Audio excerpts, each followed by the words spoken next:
Haleluya. Puji Tuhan, selamat pagi dan salam sejahtera di dalam kasih Tuhan kita Yesus Kristus. Pagi hari ini kita patut bersyukur kepada Tuhan kalau Tuhan masih memperkenankan setiap kita boleh ada sebagaimana kita ada sampai hari ini dengan keadaan yang baik, keadaan yang sehat dan diberkati Tuhan. Pagi hari ini mari kita menyediakan hati dan diri kita untuk bersama-sama kita mendengarkan firman Tuhan. Kita berdoa. Bapa di dalam surga, kami bersyukur kami boleh menikmati anugerah-Mu sampai pagi hari ini. Pagi ini kami mau mendengarkan firman-Mu, Tuhan Engkau berkati kami semua. Dalam nama Tuhan kami Yesus Kristus kami berdoa, haleluya, amin.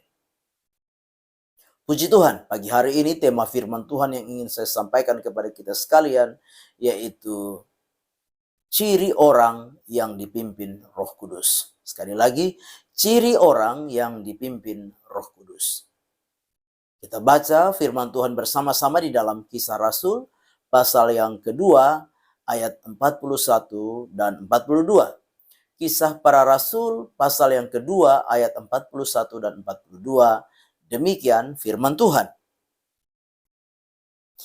Orang-orang yang menerima perkataannya itu memberi diri dibaptis, dan pada hari itu jumlah mereka bertambah kira-kira 3.000 jiwa.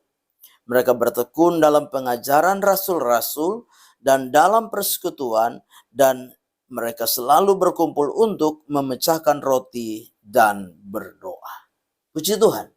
Nah, pagi hari yang baik ini kita sama-sama belajar bagaimana kehidupan orang-orang percaya dalam zaman gereja mula-mula yang percaya kepada Yesus. Mereka yang menerima anugerah daripada Tuhan. Nah, Bapak Ibu jemaat yang kekasih, lewat firman Tuhan pagi hari ini kita mau belajar bersama-sama bagaimana ciri kehidupan orang-orang yang dipimpin Roh Kudus melalui kehidupan jemaat mula-mula. Yang pertama adalah mereka suka kepada firman Tuhan. Yang pertama, sekali lagi, mereka suka kepada firman Tuhan. Dalam ayat 42 bagian A di sana dikatakan mereka bertekun dalam pengajaran rasul-rasul. Nah, Bapak Ibu jemaat yang kekasih, orang yang dipenuhi Roh Kudus, orang yang dipimpin Roh Kudus, orang yang menerima karunia Roh Kudus adalah seharusnya orang-orang yang suka kepada firman Tuhan. Orang-orang yang senang kepada firman Tuhan. Orang-orang yang suka kepada pengajaran firman Tuhan. Nah, Bapak Ibu jemaat yang kekasih, firman Tuhan di dalam Roma pasal yang ke-10 ayat yang ke-17 berkata bahwa iman timbul dari mendengarkan firman. Nah, itu sebabnya sebagai orang-orang percaya, mari kita rindu supaya kehidupan kita adalah kehidupan yang suka dengan firman Tuhan, senang dengan firman Tuhan, mau belajar tentang firman Tuhan.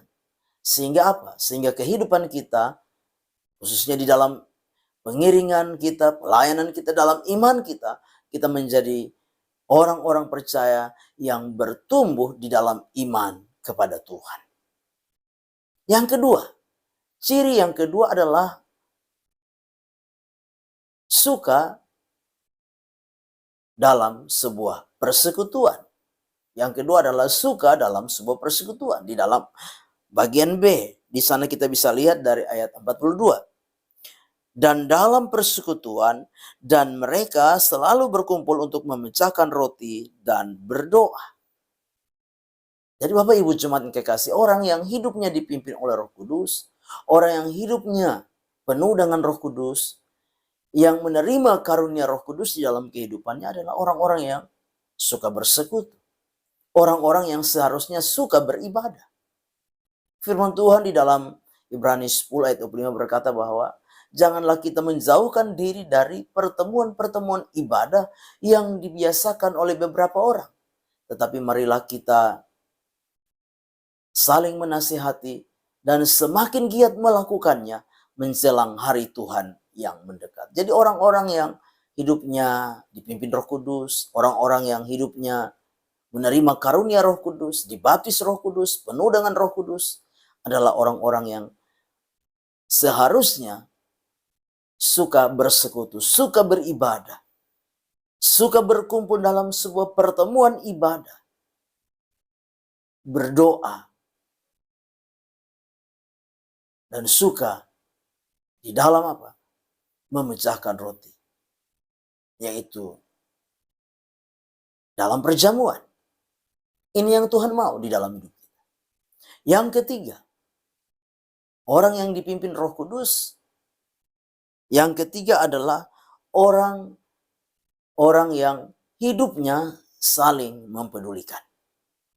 Kita bisa memperhatikan di dalam ayat yang ke-43, 44, dan 45.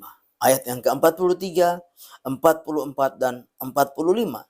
Secara khusus saya baca di dalam ayat 44, dan semua orang yang telah menjadi percaya tetap bersatu, dan segala kepunyaan mereka adalah kepunyaan bersama. Ini adalah wujud kepedulian. Orang-orang yang hidup di dalam pimpinan Roh Kudus adalah orang-orang yang seharusnya saling mempedulikan satu dengan yang lain. Bukti kepedulian dengan apa? Memperhatikan, menasihati, mendorong, membangun satu dengan yang lain. Mengingatkan satu dengan yang lain. Itu adalah bukti kepedulian. Bahkan kalau kita membaca di dalam ayat 43 sampai dengan ayat 45 adalah luar biasa. Orang yang mampu menolong orang yang tidak mampu. Orang yang kuat menolong orang yang lemah. Bahkan di dalam hal berbagi.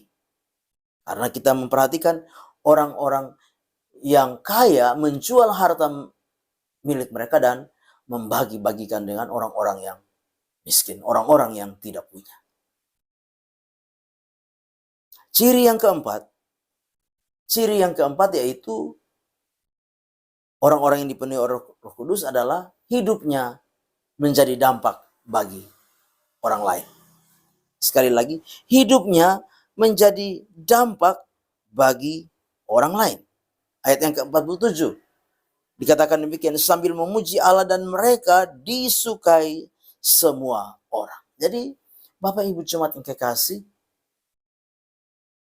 kita memperhatikan bahwa orang yang dipimpin Roh Kudus adalah orang-orang yang hidupnya menjadi dampak buat orang lain, menjadi berkat buat orang lain.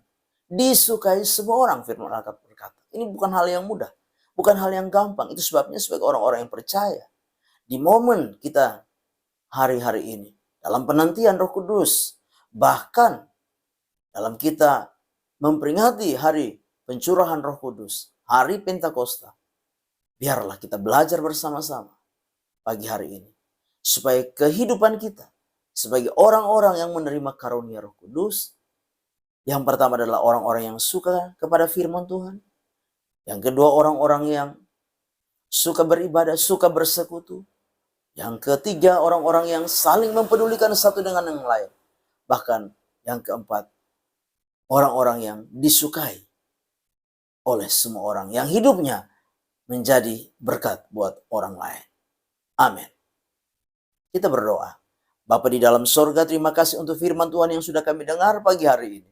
Biar firman itu boleh menjadi rema, menjadi berkat, menjadi kekuatan di dalam kehidupan kami. Kami serahkan seluruh hidup kami sepanjang hari ini. Kami percaya penyertaan Tuhan sempurna, kami nikmati di sepanjang hari ini. Kami melangkah bersama Tuhan di hari baru ini, mengucap syukur. Dalam nama Tuhan kami Yesus Kristus kami berdoa. Haleluya. Amin. Selamat pagi, Tuhan Yesus memberkati.